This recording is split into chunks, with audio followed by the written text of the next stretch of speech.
Welcome to that spiritual, actual, factual answers to questions you're asking. You find them inside you, recite you, reciting the records. Akashic, we laughing, we drafting the passion through bury. It's time for that comedy, dramedy, all of the fanciest, catchiest acronyms. Listeners, listen, we traveling. Consciousness is always unraveling. The reading you're having is mapping you back to your natural habitat. Abracadabra, it's magicless, fascinating. To top it off, the host, all the classiest. Now, what were you asking for? All of the answers? What? All the answers.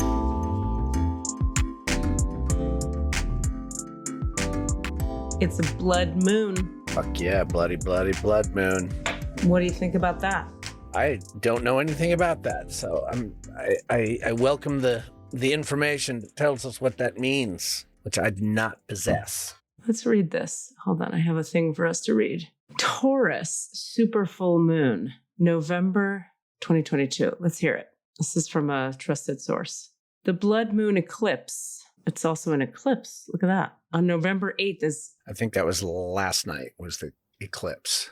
Oh, yeah? I believe. I didn't see it. I don't think we could see it. We had rain and snow and stuff. Not snow, but lots of rain and clouds. Okay. It's on the 8th, and that is today, but maybe it was at nighttime? Is that what you mean? Yeah, I think so.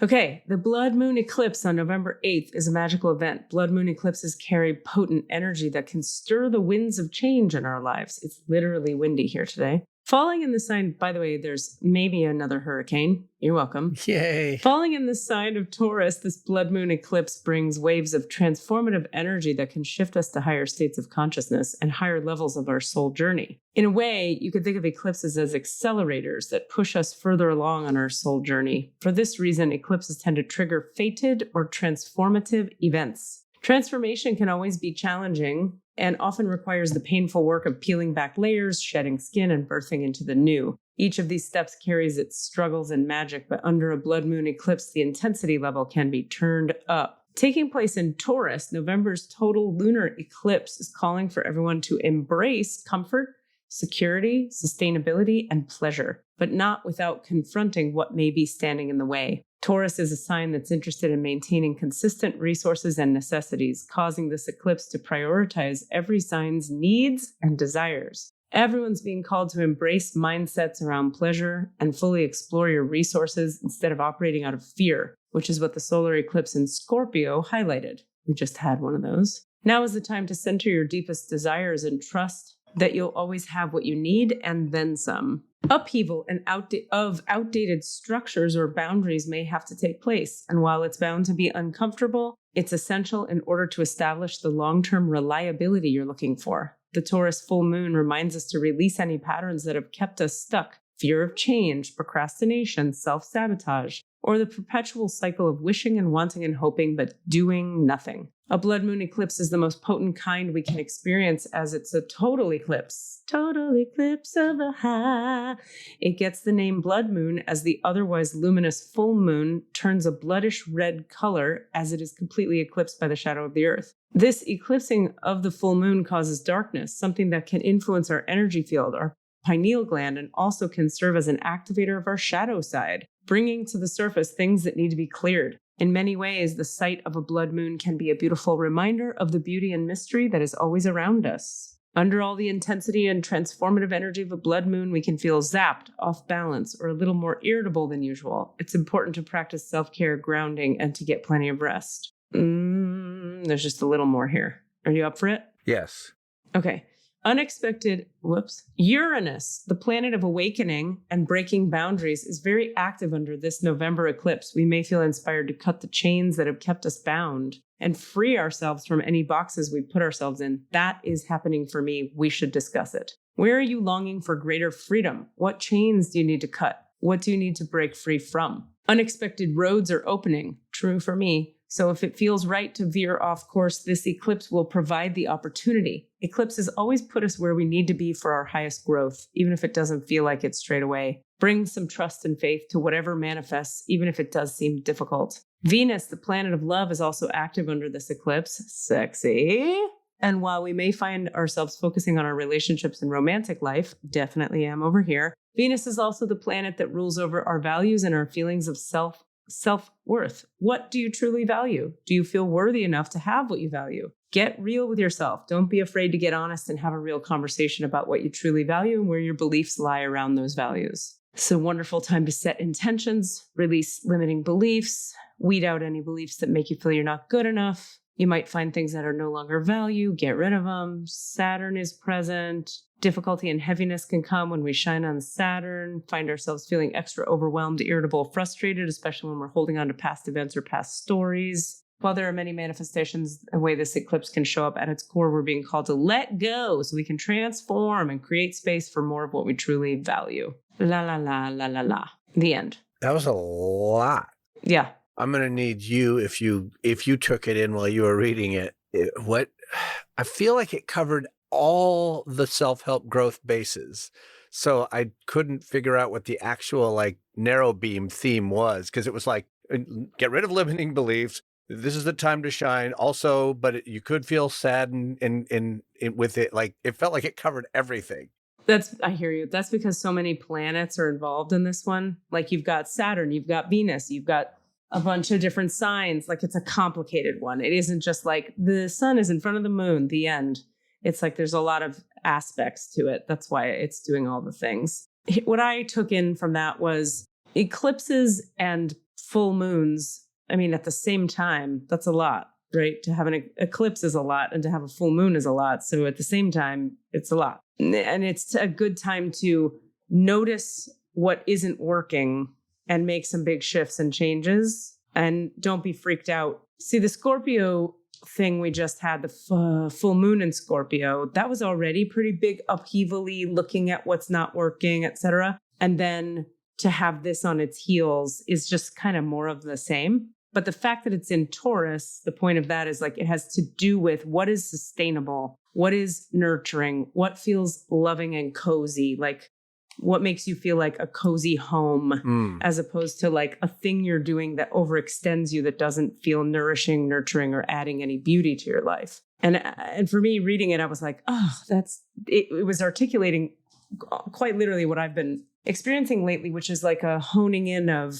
how do I say? It's like, well, I'll just be specific. I need to be doing less energy healing and more creative stuff, but also only certain kinds of creative stuff. And so I have all this creative stuff happening, and I'm realizing, okay, we got to take that out. We got to do a few less of these. We're going to do one of those, not three of those. And then I need to completely change the shape of how the one-on-one stuff works with clients and change the shape of the classes. So there's just going to be a new shape to the energy work for me. And it's been kind of descending. Like I'm not always entirely clear. Look at this. Shall we put this squeeze up behind my back? Every time, little lumbar support. I love it so much. I have like a pillow and a sweater back there. So she's like ensconced in many fabrics. Anyway, I'm still working through like, which classes am I keeping? Which ones have to go? How many clients a week can I handle? So it's all in shift, man. Right on, right on. Yeah, for some reason, often when those descriptors are read, they land and I am able to crystallize. And I was like, yep, okay. Like it hit me as very general, and that's not a criticism. That's just how it hit me. Yeah, I get that. But I'm glad you were able to see that. Yep. But it was more like it was in alignment with things that are happening, as opposed to taking it as advice or guidance. It was more like, yep, that's what's happening for you, is what I heard from you. Oh, for me, I would say it was more like a validating of what I am experiencing, and a reflection of words about it that made it sort of like, I have a thing where I can get into a space of being like, do I really need to change these things, or am I just thinking I need to change them? And then it stays with me long enough that I finally change them. And in this case, hearing that made me go, no, this is the time of change. Oh, good. Okay, there you go. Right on. Yeah, and sometimes when I hear those things, it's so in alignment that's why I don't hear it. Because it's just like, yeah, that's reality. Why are you giving me guidance? That's what's happening. So what's changing for you? Oh, I don't know if that's the case now, but I'm remembering times when I was working with a client the other day, and they kept saying, well, of course that feels like this. And I would just, and I was glad that they were feeling what they were feeling, but I was like, no, not of course. Oh. Of course I feel more relaxed after taking 3 breaths. Not for everybody. Right. Some people get really tense when they take 3 breaths. Right. I just want to acknowledge it's not of course. So sometimes the things the water we swim in, or what we perceive as happening, doesn't seem special or unique. It just feels like what is. So I think sometimes somebody has like read a thing to me and I'll go like, or like it happens with Enneagram stuff all the time where you read a description of like of a unique aspect of a 3 and you just go, no, everybody thinks that, right? Oh, I see. Uh-huh. And they're like, no, they don't. Really, really not. Really not at all. Yeah, I hear that. I hear that loud and clear. I have that experience a lot with human design. I led a 3-hour class today on human design for a bunch of people who were in a workshop. That was cool and a lot of work. It was like a lot of talking, you know? Yeah. So I was a little bit like just tired, basically. Yeah. I had a little back injury recently at the gym. No. A little bit. I mean, it did happen. Yes. It did occur. My no is I wish it hadn't happened. Thank you. I tweaked something weird and I've been EFTing it down every day. When it gets stiff and weird, I take it from like a 7 to down to a 2.5. And I'm just it's been a bunch of days of that. And I'm like, can we just be done with this? And my body's like, nope. So I also think something about the full moon, blood moon, eclipse-ness is this whole me being in Florida thing. I've shared this on here before, is all about like the physical body, like all the remnants of all the things in the 3D body. So I'm not surprised that a thing like this happened like right around this time, because it's like, what needs to crack open and change and in the physical body. Katie Rubin, and whatever this is birthing some of that. Oh, forgive my yawning. That's all right. I mean, I think we've talked about this before, but I'm actually would love to touch on it again. That's the relationship between the physical body and the spiritual body, and how sometimes, something is a manifestation of a spiritual block, but then it is in your body at that point. And like, can you just heal it by spirit, or do you need to go to the chiropractor to release it? And then you can, like, what is the relationship there? And maybe there's no 100% on that. Well, it's dependent on the particular thing. So I guess how I would frame my response to that would be something like, sometimes like a certain kind of injury happens, and in order to get the emotional release, you have to go to the physical chiropractor, and they move you, and then the feelings come, and then the spiritual shift occurs. Other times, like what's happening with me right now, I'm having to tap around the physical pain, which creates an emotional spiritual release, which then makes my back not hurt. Right. So it depends on the thing.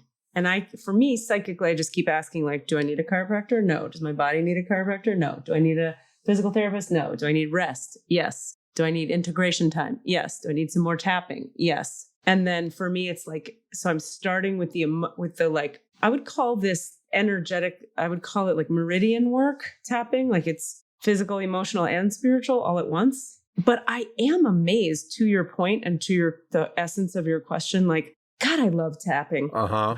I love EFT. I should go back and do it some more, because like it was pretty magic when it first came into my life too. Like it really, and I gave it as a gift to some other people, just the basic recipe, and like fully like became tools for people who were having anxiety attacks, and like suddenly they weren't, because just the simple version. But then you're talking about even more advanced stuff, probably because you know a lot more about it than just the basic recipe. The point being, I would say, I keep being amazed by, like, my mind will go, this is a tight nerve pain in my low left back. There's no way doing, like, even though my back is stiff, I deeply, completely love and accept myself while tapping is going to do shit for it. And every time it takes it from a 7 to a 2. And I'm like, boy, I love that.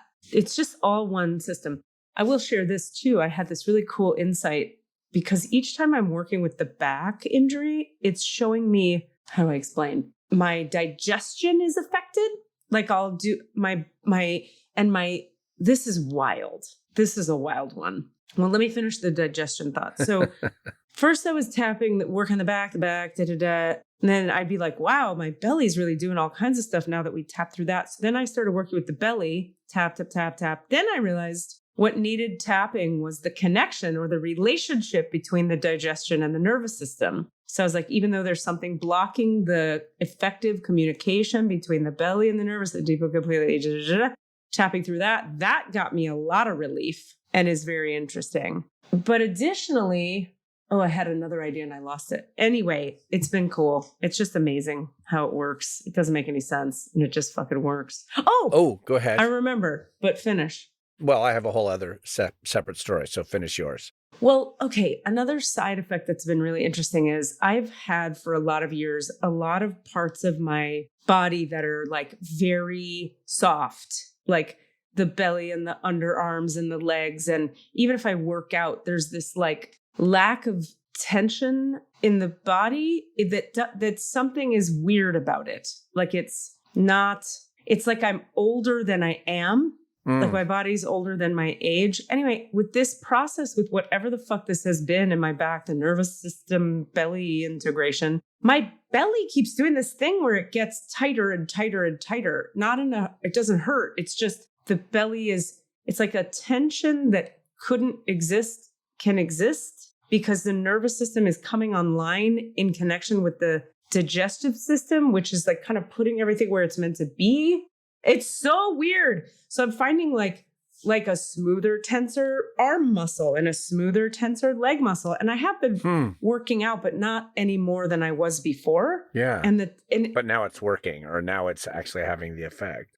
It's like if your nerves aren't correctly connected to what they're supposed to be connected to through trauma, they can't create the necessary tension that it takes to have the body be healthy, really. Huh. There's a term I'm wanting that's not coming to my mind. It's like tone, tense cell. There's something about muscles and fascia that they need, that they're supposed to be kind of together and tight. And as you age, everything gets loose. Right. You know, like you get loose skin and you get loose fat and everything gets smaller and looser and more frail. And through this, just like 4 or 5 days of tapping on this topic, I'm just getting tighter. And it's so trippy. That's super interesting. It's such an amazing machine, this body thing. Well, going back to the thing of the relationship between physical and spiritual and which is which. And, sometimes you just injured your shoulder and that's fine too. Yeah. But maybe you injured your shoulder because you were never listened to as a child or whatever. And, I've been dealing with this frozen shoulder for a really long time, and it's gotten way, way, way, way better. It's mostly better with occasional little weeps. But so recently, Denise was having some pretty significant, very specifically shoulder pain, like real bad. And then she identified it as very much like a spiritual thing. Like there was something to be released, something to be worked through, something. And I was kind of going like, yeah, that's cool and all, but also doctor is okay. But we were going back and forth, and I was still kind of a little bit like, you can't make it all be spiritual. Meanwhile, my shoulder started to hurt again, but not in the way that it had. It was a new, deeper inside, like gripped up, like behind the shoulder blade, which is different than what the injury it had been dealing with was. Completely different. And I went to the chiropractor, and he worked me pretty hard, and it made it better, but didn't totally make it better. And it was like at the same time as Denise's. So let's talk about like codependency or intertwinement too, of like, is this mine or someone else's? And then finally I was like, okay, I'm going to take like 2 Tylenol every 4 hours, and I'm going to ice it today because it still hadn't gotten better. And that day it got better, but guess who else has moved through and passed on to their next, whatever they were dealing with, was Denise's. That's cool. Same time, same day. I was a little bit like, nope. But it was physical, and I was like, well, maybe it was hers. Yeah. But why? But also like physical is spiritual. There is no separation. Right. Exactly. But the fact that like the steps I was taking weren't doing anything. And then the steps I was taking did do something, because in theory, it very is possible that I was linking myself to her, whatever was going on with her. And then when she moved it, mine was able to move too. Or we could frame it differently. It's like you weren't linking it. You were just aware. Your shoulder was aware of her shoulder pain. So she clears her shoulder pain, and then your shoulder no longer has to be aware. I guess so. So one tool you could play with that next time, if you feel like it, is if you sync up like that again, you could feel into the shoulder pain, just feel it, and then go, is this mine? Is this Denise's? Okay, all of it that's Denise's, I just ask that it go to Denise so I can just help her in an uninjured way. Yeah. And it'll just And then you'll be aware of it without having to be aware of it on your like without the shoulder having to be the signifier of my awareness. Yeah. I mean, you guys are merged. I mean, that does happen when you're having the sex with someone. You'll when there's a merging, like there's sometimes a twinning. Yeah. It's kind of cool though, isn't it? It was kind of cool. I mean, I got to be honest. I was like, well, that happened. I mean, regardless of what it means, it did. That is how it unfolded in the 3D space-time continuum that we live in.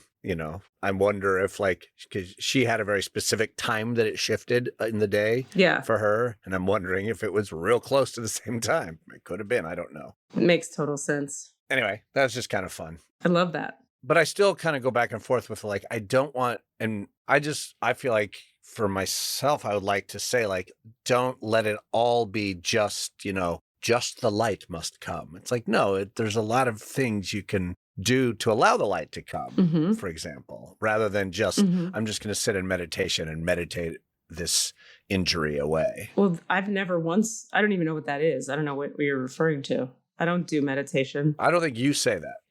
I felt like I was hearing that from Denise, and so I was wanting to push back on it. But also, it's her process, and she was actually more right than I was in that process because it's hers. I mean, it sounds like she was actually fully correct this time. Yeah. It was energetic for her and spiritual, and for you too. And you just don't like that. Right. I think you're absolutely. I hate to say it. Call me out, and I am right. You are right to call me out on this. Sometimes it isn't. Sometimes it is. I'd like your idea today of pulling cards for people, for our listeners, or for the collective or something. And they're calling to me, so I'm just going to be shuffling while we chit chat here. Right into it. I just like it. It's trying to pulling think me of in. Anything else? I mean, today's the big election day. Yes. How'd that go for you? Did you do the things? I mean, I turned in my ballot a couple days ago. Yeah, me too. Yeah, I don't know. I don't know what's going to happen. And I've been kind of just there's a little bit of throwing up my hands just to say I hope it doesn't go worse than it is. I know. So I don't know. Maybe I was trying to think of a way to address that without making it about prediction, because fuck prediction. I hate prediction, but just about guidance on how to receive whatever happens. Well, I mean, that's the same as it ever was, which is how do you get back to peace for yourself so that you can function in a peaceful way in reality? For me, I have a lot of I am not in charge of reality. I have a lot of surrender to human design. This is all unfolding and I am not in charge. Now, I can take actions that are in alignment with what I believe, and I have done so. And the rest is out of my hands. Yeah, that I think is a big part of it. And then, if things go in a certain way that make things worse for some people that I wish it wouldn't be worse for, then I also know that there will be people who will take more action in that realm. Yeah, and we can too. If we're so moved to, if your energy is there correctly for it and you're not just proving something. For real. But it'll be interesting to see. It will be. It's a big moment. I suddenly have a bunch of auditions, total change of subject. Just weirdly exciting. Happening. Yeah. See, that's the blood moon. Some that I reach out for. And then, but finally, one I got just today or yesterday, I got an invitation for Berkeley Rep to audition. Blood moon. That I did not ask for. And I Eclipse, transformation, Taurus, there it is. Yeah. Rock on. They may not show up, and that's weirdly feels okay. I feel much better about it all. I was talking so I'm working on a workshop right now, and boy, have I been in a good mood being with my people. Oh, that's so good. God, just doing a workshop on a Chris Chen play, who we love. Oh my God, that's delightful. Got to get him on the cast. Get him on the cast. Get him in here. I know. It's a cool play, and it's actually like a Chris Chen play. There's things that we talk about on this podcast in the play. Like what? The nature of your mission and what there's this concept that we're in the play where they're in an experiment, but they don't determine the experiment. No, they do determine the experiment only is measuring those things that they have decided to test for themselves but is reality or consciousness. We talk about consciousness, and like it's framed as a thing about animal rights and animal experimentation or animal testing, but it transcends that. And there's even this moment where one of them talks about like how he dealt with the death of his son and how you couldn't engage in the I want things to be this way framework. And she said, well, how do you do that? And he says, it's like you kind of need to hover above it. Mm-hmm. You need to find a place outside of the I. And it's just like, I don't know. It's fucking. Yeah. Consciousness. Ontological study. What is the nature of being? It's exactly what it is. Literally is what does it mean? And what does it mean to be human? What does it mean to be in relation to these other things? And is that even the question? Are we setting ourselves up with a false dichotomy? Yeah. It's fucking awesome. I'm just really happy. Oh. And it's different than the process I was in before, because that process, even though I was with people I loved, process and the setting was toxic. Yeah. Doing that show at the place. Yeah. Duh. Yeah. And so I couldn't ever settle into like, fuck yeah, I'm doing this shit. No. Yeah. Yeah. And the nice thing about a workshop is there's no end game that you're like stressing towards. You're just engaging. That's cool. I'm going to open the records now. Great.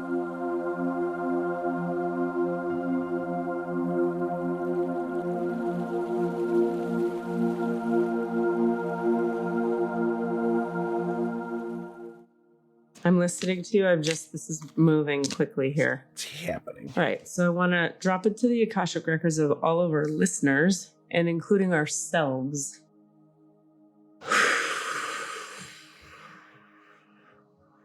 Help me to know all the listeners of all the answers who will hear this and benefit from this reading in the light of the Akashic records. Help me to see everybody who listens to this podcast and will benefit from this reading through the eyes of the Lords of the records. Wow. And enable me to share the wisdom and compassion that the masters, teachers, and loved ones of everyone who will hear this podcast episode and benefit from it have for everyone who will hear this podcast episode and benefit from it. All right, so we're asking for some spiritual guidance. What do the people who will hear this podcast on whenever we release it, Saturday in the future, need to hear at that time? What's relevant for them as they're hearing this? Okay, it's these three. This is a deck called the Akashic Tarot. Okay, hold on a second. Is this for me? Is this for all of us? Wow. I've had this exact spread before. Look how thick this deck is. That's what she said. See how thick it is? That's a big deck of cards. That's thick. Is it just that the card stock is thick, or is there 10 times more cards in it? There's a ton of cards in this deck. Okay. All right, let's do this spread here. Also, let me just check in here. The record keepers, do you guys have anything for the people listening you'd like me to say before we do this reading? It's like they're like, this is intense. We encourage you to move very slowly and very deliberately through these next few days. Very slowly, very deliberately. Don't move too quickly through time and space. Be present. The slower you move, the easier it will be to navigate the changes that are afoot. There are many changes. These are real. So it can either come to you gently, or it could come to you through a car accident, or it could come to you harshly. Move slowly. Say no thank you more often than you normally would. Stay home more regularly, etc. Simplify for the next 6, 7, 8 days from today, which is the 8th, which is when we're recording. Just do your best for that, because deep transformation is afoot. And this is that astrology you were just referring to. It is even more complex than what you read. It's even more, we should say, far-reaching. The implications of this moment are even more far-reaching into the nooks and crannies of all the areas of your life. So just slow and steady wins the race, is what we'd like to give. So is this 3-card spread for Cassidy and myself and everybody? Yes. Okay, I love that. I asked for that, but I just wanted to check. So the recent past we have it's called the One of Keys card, and the card is called the Architect. So I will read this for us. Here we are. All right, so this is something in our recent past. A man and woman in rich Egyptian dress. I'll show you the image, Cass, so you can enjoy it, even though our listeners can't. A man and woman in rich Egyptian dress stand at a table filled with structural drawings and measuring utensils. He is the architect of all they survey, and he points to an unseen building in this expansive project. Throughout the scene, many workers toil on foundations, pylons, and palaces. At a mundane level, you could find yourself involved in a building project or renovating and redecorating your home or workplace. Most important, this card shows that it's time for you to step into a position of power. In order to do that, you must recognize your talents and strengths, as well as your authority to take charge. An opportunity beckons that utilizes your skills perfectly. Feel the command you have over the great scope of the situation and take charge. That is the recent past. I'll tell you something. There is a real heaviness in this group right now. And I'm like, should we clear it? Yes. All right. So for anybody listening right now, we're going to do a group clearing. There's like a real overwhelm and hyperstimulation in the third eye, brainstem, hypothalamus of the brain. So I'm calling up into conscious awareness for all of our listeners. Everything that needs to move that has you overstimulated in the third eye, brainstem, hypothalamus, and anywhere else. Oof.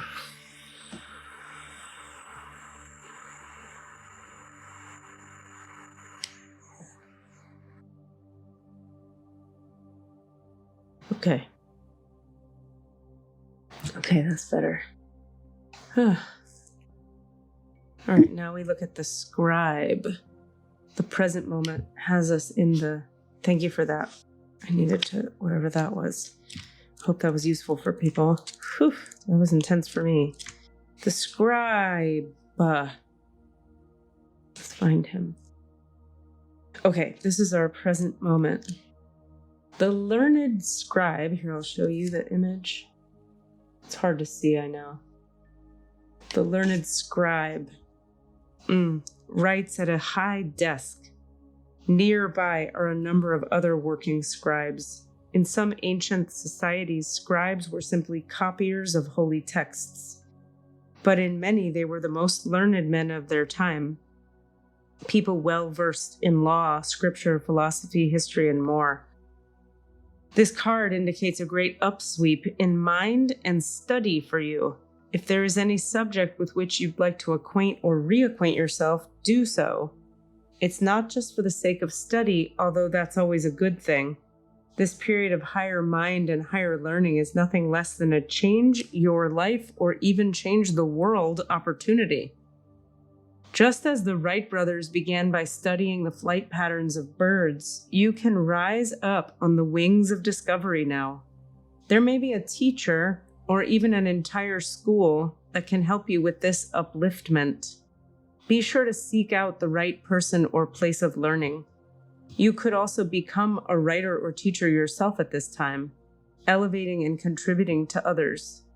If you're involved in any legal matters, there is a person who can help you with this. Let your great vision guide you to him or her. This could also be a time when you might find yourself writing proposals, grants, essays, blogs, articles, or books. Notice what compels you and be sure to answer the call. Okay. That was some study. Writing, studying, teaching, schooling, legal matters.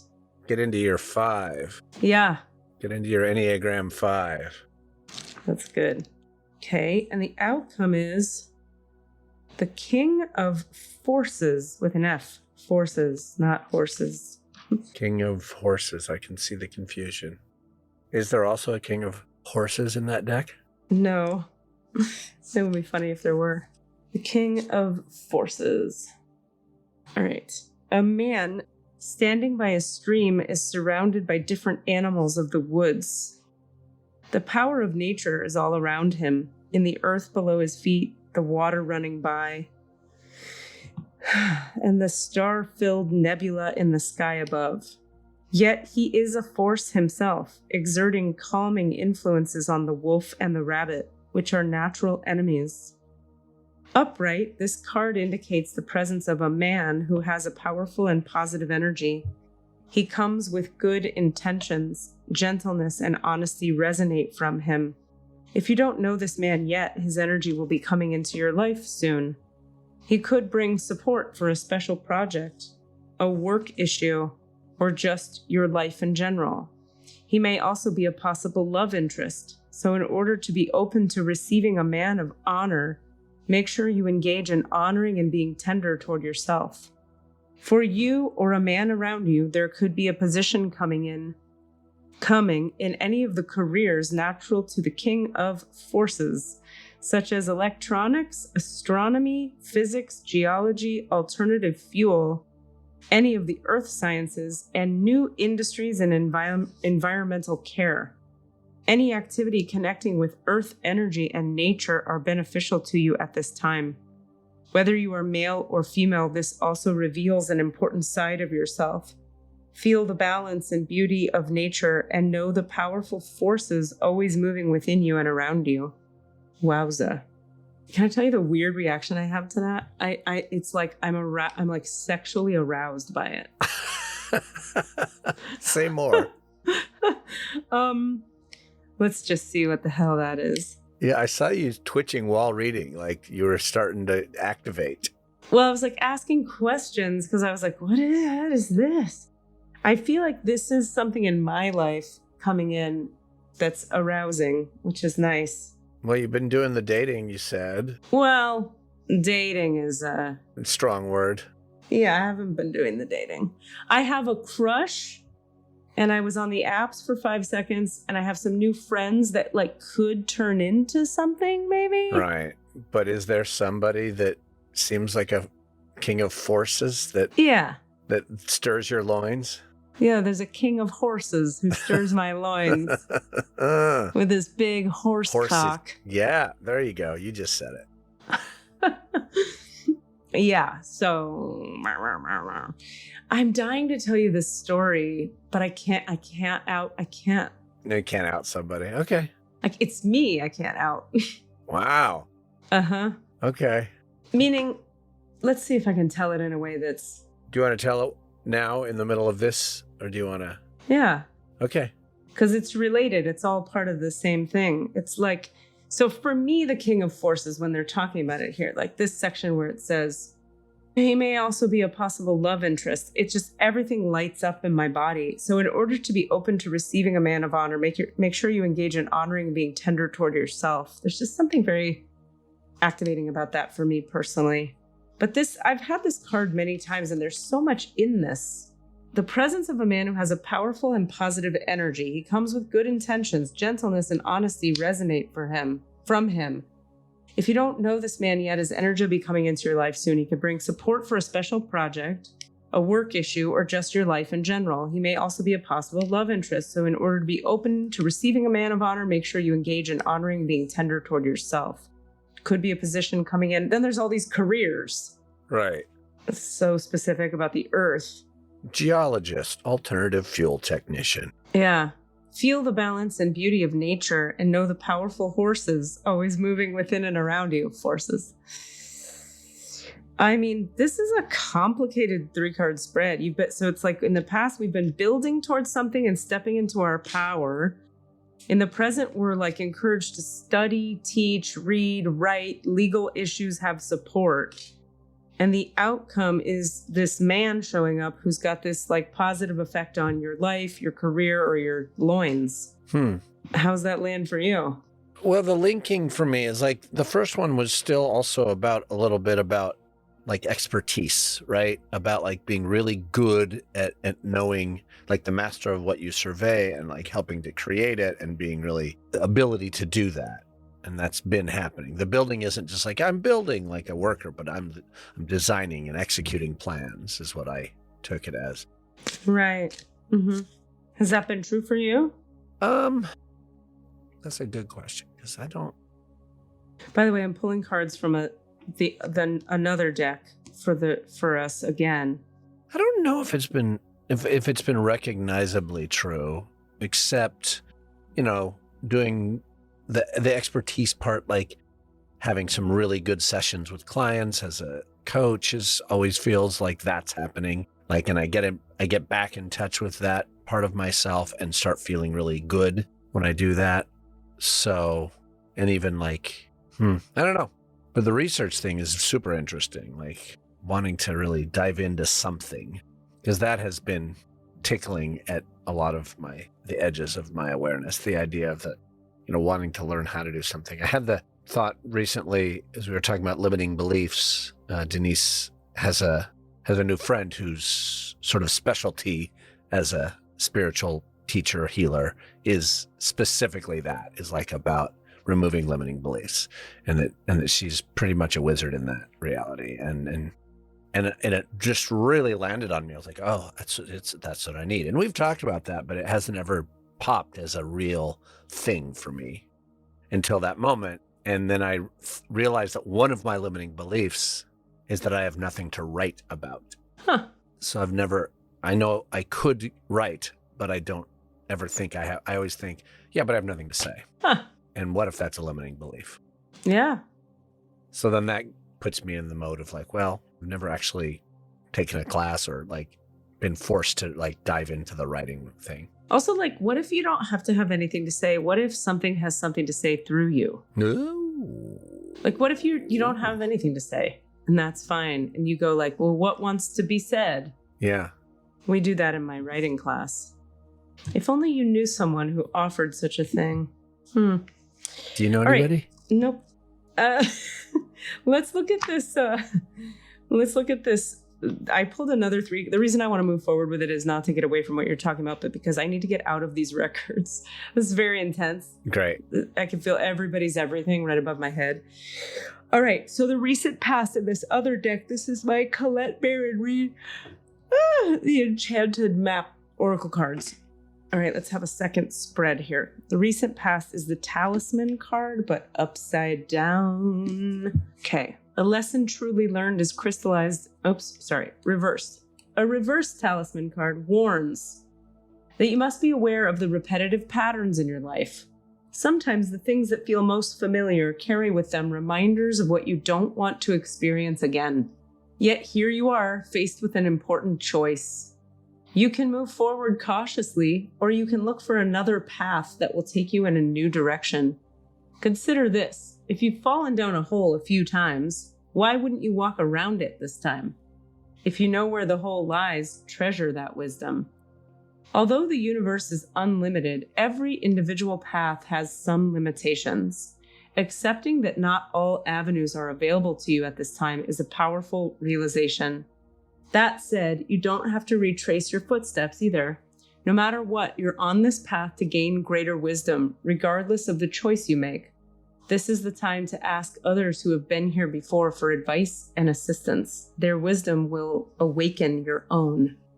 So in the recent past, we've been given opportunities where we're being given the opportunity to look at where have I been about to repeat some patterns. I have some awareness for myself on that. Present moment, metamorphosis. You are in the process of deep and beautiful change. What a surprise. Butterflies earn their wings through... Excuse my burp. Butterflies earn their wings through burping. Through great effort. The process of change is often painful, for it is never without losses and sacrifices. If you are to transform from one form to another, a part of you needs to die.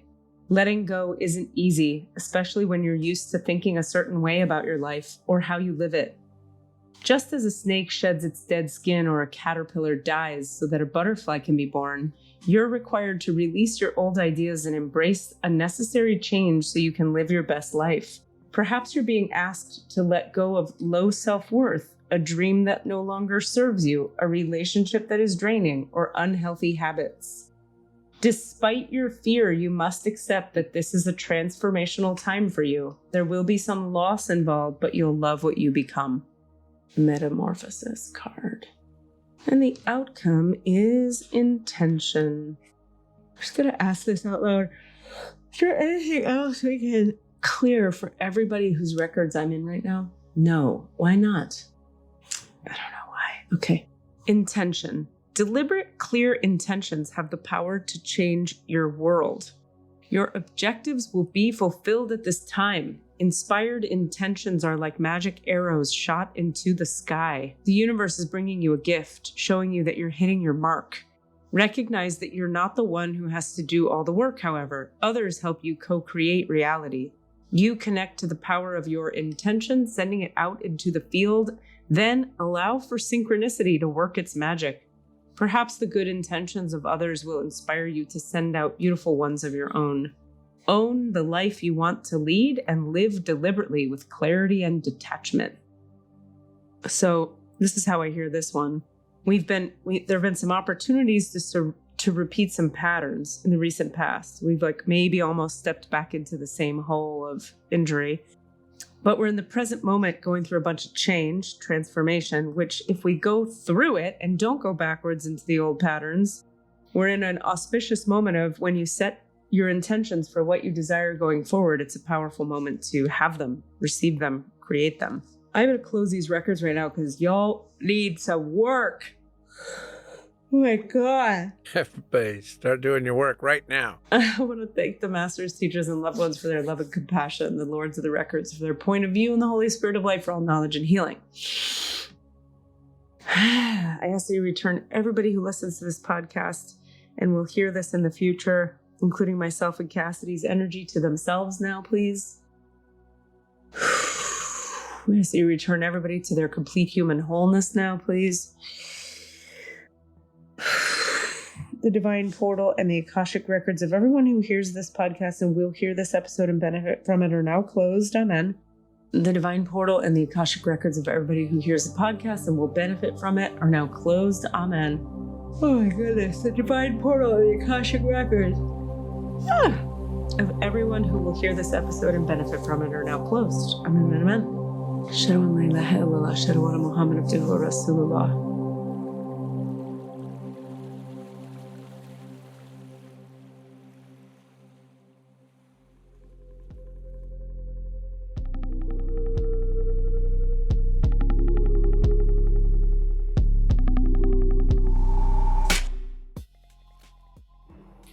Hey, what's up, everybody? Rami here. So I have this relationship to the language of French that is very interesting. I just desperately want to speak it. I love it so much and I just want it so badly. And then at the same time, when I am face to face with an opportunity, a French speaker, let's say, I have this paralyzing fear and I can't open my mouth. And it's just way out of proportion, both the love and the fear. And one day I was sitting in therapy and I was explaining my relationship to French to my therapist, and she didn't actually say anything. I did all the work, but I remembered oh, my dad. So, my dad was Haitian. He was born in 1931 in Washington. He was born and raised in Washington Heights, New York, but his parents had come from Haiti, and he didn't speak English. He spoke French. And when he started school, this is the 1930s. In my memory, it's all in black and white. Anyway, this little brown child going to school wearing a little beret, all spiffied up, and the teacher snatches the beret off of his head and he goes, mon chapeau. He didn't speak English. He didn't know why this big scary person stole his hat. And the teacher is flustered, what's this little brown boy doing speaking another language? And then he was scared. There was this whole kerfluffle. And then after that, the school made my grandparents and grandmère speak only English in the home. And they, like I said, 1930s, they took it very seriously. They did that. I don't know if they spoke English yet, but anyway, they worked it out. And in my lifetime, I never heard my dad speak French. But he told that story till he died. So clearly it was like, heavy, like a big part of his origin story, right? So I was sitting in therapy that day and I was like, oh, I'm carrying my dad's baggage. This isn't mine. I don't know why I decided to tell you that story. Rami's rules.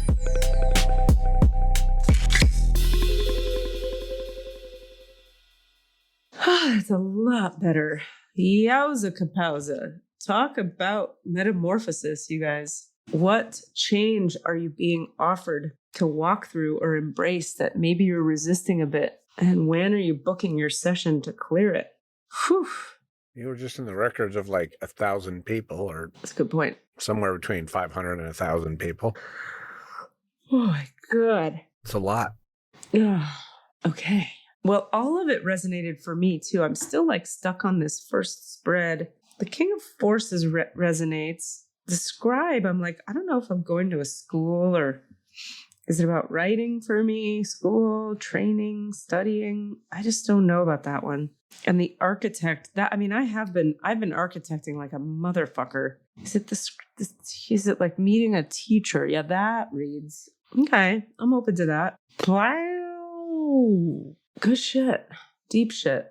Lots of shit. Feces on the ground. Are you back to more and more clients and stuff for the rest of the day?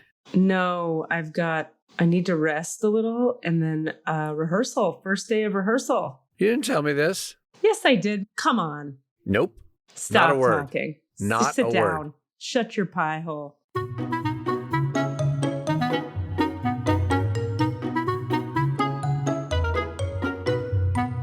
And now, this. Just to reiterate, you are resting and then going to your first day of rehearsal for a show. That's super exciting. Yes. Which is amazing. And you haven't done something in 3 years. I haven't done anything.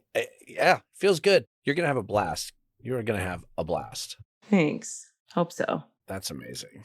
Yeah, I'm excited about it. It's been so long. I have no idea what to expect. I'm like, here's a fun twist. We can totally talk about this. Remember I had to have told the story on here of the terrible dance callback? No. Stop it. What? No. Okay, that's what we're doing right now. Okay, go. Oh my God. Okay, so I put an audition on tape. I send it in. I get a callback email. We're calling you back on this day for this role. And there were only 2 other people called back for that role. So I was like, oh, I have a good shot at this. Sweet. Here we go. And then they say in the email, bring your tap shoes and your jazz shoes. Yep. Which means they're going to make you do jazz combinations, danciness, and a tap combination. Yeah. I get to the thing and it said like, if you don't have tap shoes, that's okay. And I was like, all right. Because like usually what I would do is be like, I have to go get some, like make it happen. And then you're just going to wing it through a tap combo? Well, I grew up taking tap. Oh, okay. So I know some tap, but I knew this was going to be far past my ability. I mean, it would have to be, okay? Because it's been years, whatever. Anyway, we get there. They had a singing callback too, but they made us go through 6 rounds of the jazz combo audition, small group, big group, small group, big group. Oh God, I hate that. Can you fucking believe that? Then the tap, small group, big group, small group, big group, where you first have to learn the combination, which takes an hour. Secondly, I couldn't learn it because I can't learn. I failed. Couldn't learn it. Yeah. So I got to a point where I did the jazz combo a bunch of times, kind of marking it, being like sort of this, sort of that, not really turning. And then there was a final time they called my group and I just didn't go up. Yeah. And here's the thing though. This is before the time when you're going to sing the thing that you came to do, but now you feel like shit. Absolute shit. And your soul is it's at its worst. You're angry. You're frustrated. You feel stupid. I don't know if this is true for you. This is what I'd be feeling at this moment. My thing was, I just kept thinking, you've already seen everything you're going to see from me dance-wise. Making me go through doing this again and again, and also now learning a tap number, you will learn nothing new about me. Right. There's no new information here. So just let me sing so I could go home. Yeah. But they didn't. So it's all this fucking shit. So by the time we got to the tap, I just was like kind of moving my body, hiding in the back row, not trying at all. I just fully threw in the towel. Yeah. And gave no fucks. I was like, if they don't fucking cast me because of this shit, I'm not a dancer anyway, so fine. Finally, we get to the singing. I murder it dead. It is dead because I murdered it with my mouth hole. I kill it. And I'll just be fair. I'll just say like, nobody else really killed it. Right.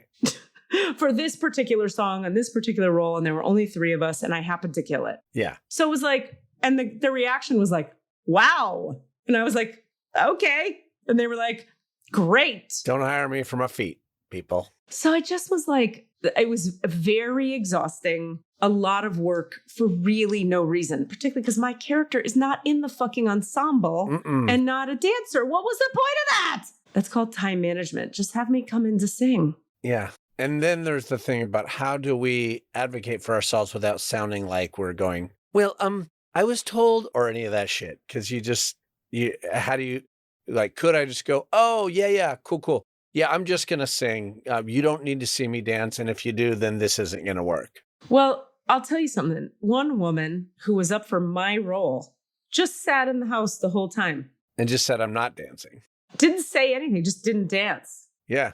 And I was like, you queen. That's what gave me the courage to be like, I'm not doing it again. And I just stayed when they asked us to come back. I was like, this is a year and a half. This is when we were first starting to do shows again, maybe.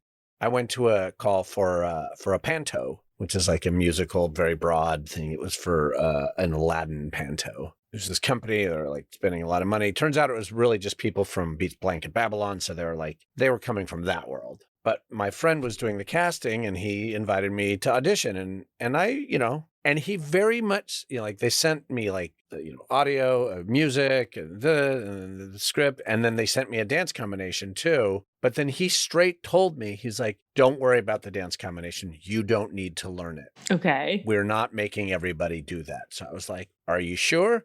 Then I'm not going to spend the time. Right. I won't spend the time. I get there, very highly organized. I'm backstage while the person before me is going on, who happens to be Jomar, who turns out is a phenomenal dancer. Fucking come on, Jomar. That fucking guy. Stop being so goddamn talented, you asshole. He really is. So then I'm like, oh, we are doing the dance combo? Or did he just say like, oh yeah, I would like to do that, right? I don't know. I get out there and they're like, which would you like to do first? And I was like, oh, I didn't really learn the dance combo. I don't know what else to say now.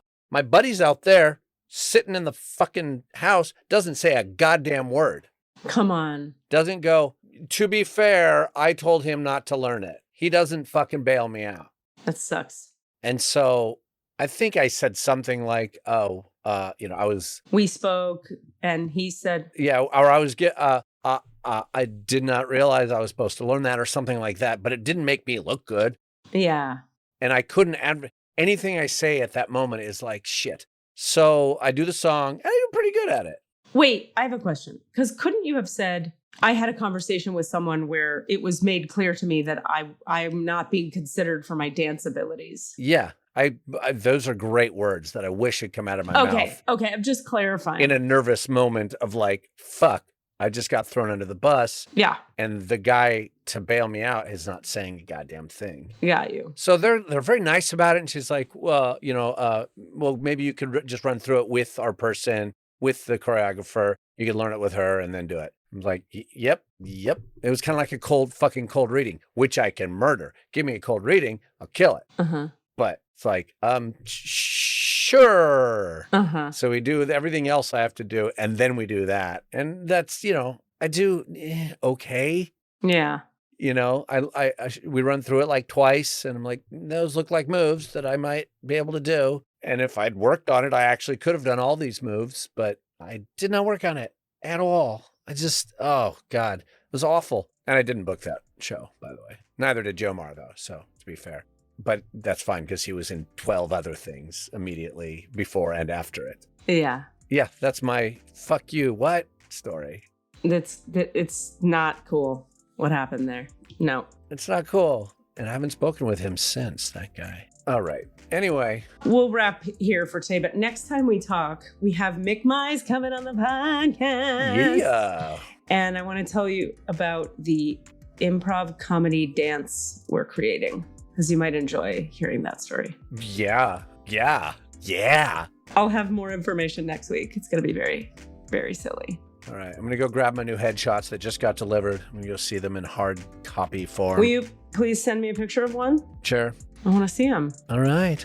You're the best. I love you. Do your work. I love Get you. the fuck out of here. I do your work. Get the fuck out of here. Bye. What are you asking for? All of the answers? Say what? All of the answers? Yeah, all the answers. Hey guys, thanks for listening. We'd love to hear from you. Please email us with your questions so that we have questions to answer in the Akashic Records. Our email address is allanswerspod@gmail.com. That's allanswerspod@gmail.com. And if you'd like to find us on Facebook or Twitter, it's @allanswerspod, @allanswerspod. Thank you. You know what? I think we have to cut everything I just said. Mixed and edited by Desmond McNeese for We Mixed It, LLC. Go to whatsoundsawesome.com. I think we have to cut all of it.